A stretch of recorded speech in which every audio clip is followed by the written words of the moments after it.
Welcome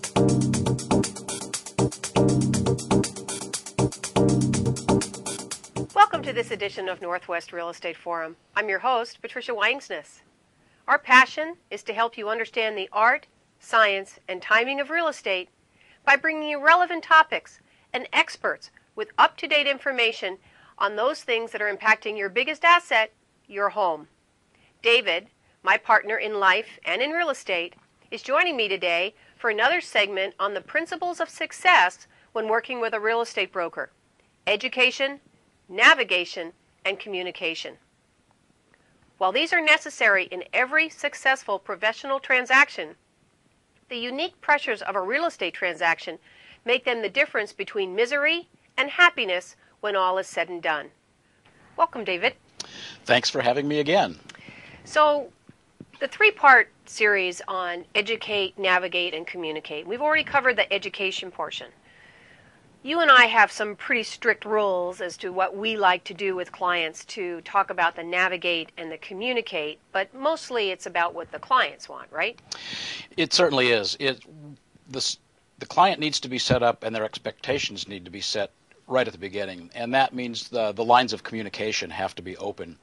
And the communication means, how does the client want to receive information? Do they want phone calls?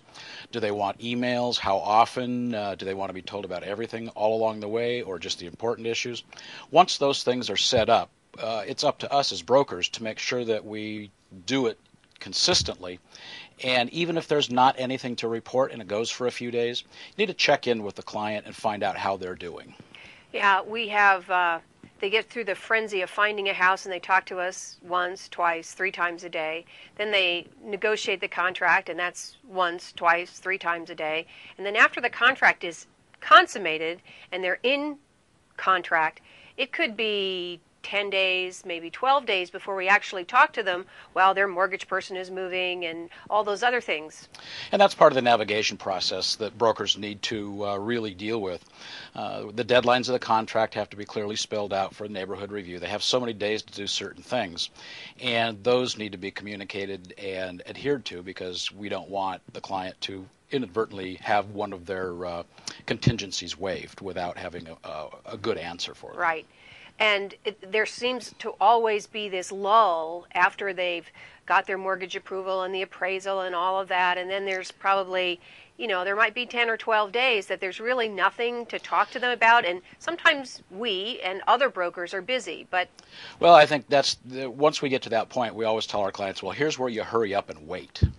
And, once you have your financing and that contingency is waived, it is just kind of a waiting process as escrow gets all the information gathered for closing and the signings, and once it goes to the final closing and the disbursement of funds and the recording.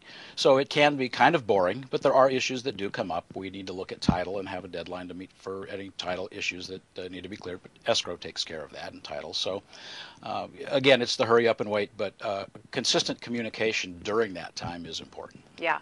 And the other thing that we want to remind everybody that while we do this here locally, it's important for them to understand that it's up to them. They are the client. They get to decide. Do they want emails?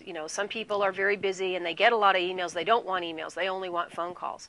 So I think it's important for us to share that they decide what it is that they want, because they're the ones that ultimately are happy in the end. Yeah, and that's why we ask the question right up front to set the expectations. How do you want to be communicated to? How do you want to receive information, and what information do you want to receive? We had a client that listing a very expensive home. He didn't want to hear about anything until he got an offer. He didn't care to be updated about what happened at an open house. He just wanted to know when there was an offer and what he had to do to make it work. Yeah, there's lots of channels of communication, so it's really up to the client to decide what they want, and it's up to us as their professional to support that. Thanks very much, David. That's really great. You're welcome.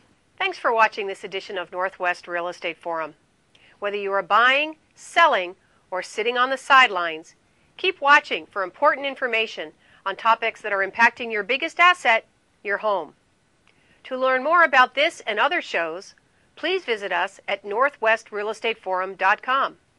While you're there, be sure to order your free copy of the Buyer's Guide and the Seller's Guide for great ideas on how to get the most out of buying and selling your home. I'm your host, Patricia Wangsness. See you next time.